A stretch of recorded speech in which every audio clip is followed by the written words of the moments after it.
Hi friends, welcome to my channel. இன்றைக்கி நம்ம சேனலில் ஒரு சட்னி ரெசிபி தாங்க பண்ணியிருக்கோம்.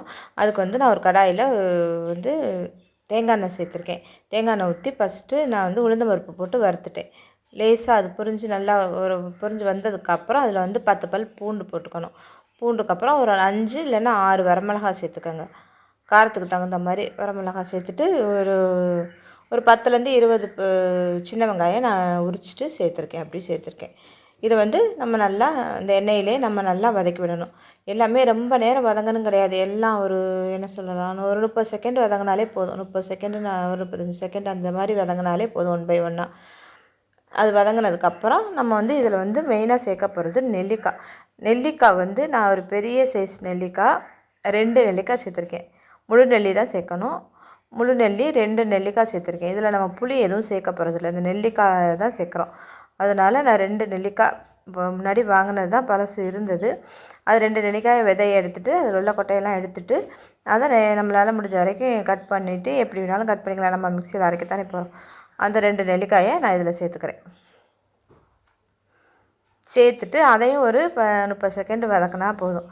எதையுமே ரொம்ப நேரம் வதக்கணுன்றது கிடையாது. ஏன்னா அப்போ நம்ம வதக்காமல் ரொம்ப நேரம் வதக்க வேண்டிய அவசியம் இல்லை. வதக்கினா சத்து போயிடும் அப்படின்னு நம்ம பயப்பட வேண்டியதும் இல்லை. அதனால் 30 செகண்ட் வதங்கினாலே போதும். 1 பை 1 எல்லாத்தையுமே நம்ம சேர்த்துடலாம். எண்ணெய் காய்ஞ்சதானே உளுந்தம் பருப்பு மட்டும் நல்லா கொஞ்சம் பொரிஞ்சிடணும். அதுக்காக ஃபஸ்ட்டு உளுந்தம் பருப்பு போட்டிருக்கு. அதை நம்ம எடுத்து கூட வெளியில் வச்சுட்டு கூட இதெல்லாம் போட்டு தாளிச்சிட்டு கடைசியில் நம்ம மிக்சியில் சேர்த்து அரைச்சிக்கலாம். இப்போ எல்லாம் வதங்கிடுச்சு. இப்போ வந்து நம்ம வந்து இதில் வந்து ஒரு நல்ல பெரிய கைப்பிடியாக ஒரு கைப்பிடி அளவுக்கு இது கருவேப்பிலை நல்லா சுத்தம் பண்ணி கழுவி எடுத்து வச்சுருக்கேன். ஃப்ரெஷ்ஷான கருவேப்பிலை சேர்த்துக்கோங்க. இன்னும் கொஞ்சம் கருவேப்பிலை சேர்த்துக்கிறேன் நான். அதை முழுசாக நம்ம கைப்பிடி அளவு நிறக்க அளந்தோம்னா ஒரு கைப்பிடி வரும். அந்த அளவுக்கு கருவேப்பிலை எடுத்துகிட்டு நல்லா போட்டு வதக்கிட்டு இதையுமே ஒரு 30 செகண்ட் போட்டோன்னே வதங்கி வரும். நம்ம ரொம்ப நேரம் வதக்கினோம்னா தான் அதனோட சத்தெல்லாம் போயிடும். நம்ம ரொம்ப நேரம் வதக்க போகிறதில்ல. இது அப்படி தான் நம்ம அரைக்க போகிறோம். சும்மா பச்சையாக அரைக்காமல் நம்ம கொஞ்சம் நேரம் வதக்கிட்டு இதில் புளி வேறு எதுவுமே சேர்க்க போகிறதில்ல. தேங்காய் 2 டேபிள் ஸ்பூன் அளவுக்கு தேங்காய் துருவலும் நம்ம இதில் சேர்த்துக்கிறோம். தேங்காய் துருவலும் அப்படி தான். தேங்காய் துருவல் எப்போவுமே சட்னியில் போட்ட உடனே ஒரு வதக்கினோடனே நம்ம எடுத்துருவோம். ஏன்னா தேங்காயோட சத்து நம்மளுக்கு முழுசாக ரொம்ப வதங்கினாத அது வந்து கெட்ட கொலஸ்ட்ராலாக மாறிடும். போட்டு ஒரு வதக்கின உடனே நம்ம எடுத்துடலாம். 2 டேபிள் ஸ்பூன் தேங்காய் போட்டுட்டு கொஞ்சம் கல்லுப்பு போட்டுட்டேன். கொஞ்சமாக கல்லுப்பு போட்டுட்டு ஒரு வதக்கிட்டு நம்ம அடுப்பை ஆஃப் பண்ணிட வேண்டியதான். அடுப்பை ஆஃப் பண்ணிவிட்டு நம்ம ஆற வச்சுட்டு நல்லா ஆறணும். நல்லா ஆறினதுக்கப்புறம் மிக்ஸி ஜாரில் சேர்த்துட்டு நம்ம தேவைக்கு தகுந்த மாதிரி ரொம்ப நைஸாகவும் அரைச்சிக்கலாம், இல்லைன்னா கொஞ்சம் கொரகொரப்பாகவும் அரைச்சிக்கலாம்.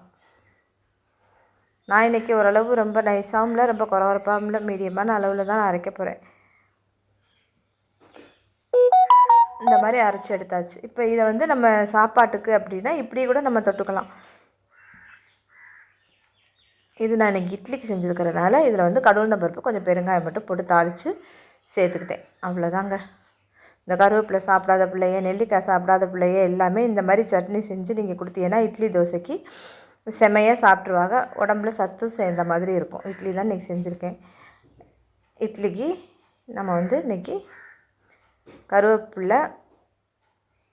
கருவேப்பிலை நெல்லிக்காய் சட்னி சூப்பராக இருக்குங்க. ரொம்ப ஹெல்த்தி, ரொம்ப இரும்பு சத்து நிறைஞ்சது. வாரத்தில் ஒரு முறை இந்த மாதிரி செஞ்சு பாருங்கள். பிடிச்சிருந்துச்சுன்னா மறக்காமல் சப்ஸ்கிரைப் பண்ணுங்கள், லைக் பண்ணுங்கள், ஷேர் பண்ணுங்கள். நம்மளோட சேனலை சப்ஸ்கிரைப் பண்ண மறந்துடாதீங்க. தேங்க்யூ.